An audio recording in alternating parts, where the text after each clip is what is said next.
Brandon Fernandez to KBFC. നിങ്ങളിപ്പോൾ ഞെട്ടിക്കാണും, ഞാനും ഞെട്ടിയിരുന്നു.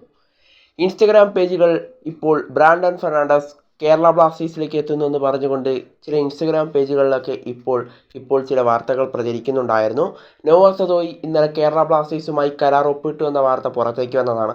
അത് ഏകദേശം സത്യമുള്ള വാർത്ത തന്നെയാണ്. കേരള അടക്കം ഈ വാർത്ത റിപ്പോർട്ട് ചെയ്തതാണ്. അതുകൊണ്ട് തന്നെ നമുക്ക് അത് വിശ്വസിക്കാവുന്ന ഒരു കാര്യമാണ്.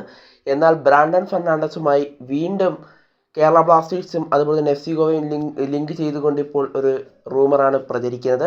ബ്രാൻഡൺ ഫെർണാണ്ടസ് കേരള ബ്ലാസ്റ്റേഴ്സിലേക്ക് എത്തുന്നു എന്ന് പറഞ്ഞുകൊണ്ടാണ് ഈ റൂമർ ഇപ്പോൾ പ്രചരിച്ചുകൊണ്ടിരിക്കുന്നത്.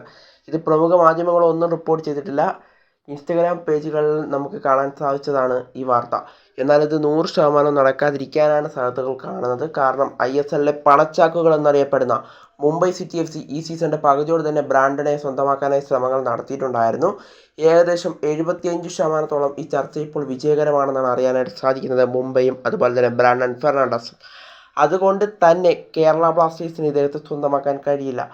ഇനി ഇത് വ്യാജ വാർത്തയാണോ എന്നൊന്നും നമുക്കറിയില്ല. ഇപ്പോൾ ഇൻസ്റ്റാഗ്രാം പേജുകളിൽ ഉള്ളതാണ് ഈ വാർത്ത. എന്തായാലും ഇതിന് കൂടുതൽ വ്യക്തത ഉടൻ തന്നെ ഫുട്ബോൾ മാധ്യമങ്ങളൊക്കെ നമ്മളെ അറിയിക്കുമെന്നാണ് നമ്മളിപ്പോൾ പ്രതീക്ഷിക്കപ്പെടുന്നത്. എന്നാലും എൻ്റെ ഒപ്പീനിയൻ ഇത് 100% നടക്കാൻ സാധ്യതയില്ല. കാരണം മുംബൈ സിറ്റിയാണ് ബ്രാൻഡന് പിന്നാലെ ഇപ്പോൾ ഉള്ളത്. അതിൻ്റെ കൂടെ കേരള ബ്ലാസ്റ്റേഴ്സ് കൂടെ എത്തുമ്പോൾ എന്തായാലും മുംബൈ അതിവേഗം കരുക്കൾ നീക്കുമെന്നുള്ള കാര്യം ഉറപ്പാണ്.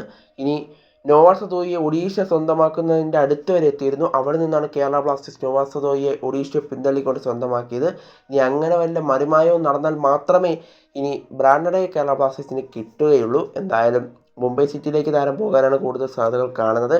നോവ സദോയോടൊപ്പം ബ്രാൻഡനും കൂടെ എത്തിയാൽ ബ്ലാസ്റ്റേഴ്സ് കടുകട്ടി ടീമാകുമെന്നുള്ള കാര്യം ഉറപ്പാണ്. എന്തായാലും അത് നടക്കാൻ സാധ്യതകൾ കാണുന്നില്ല.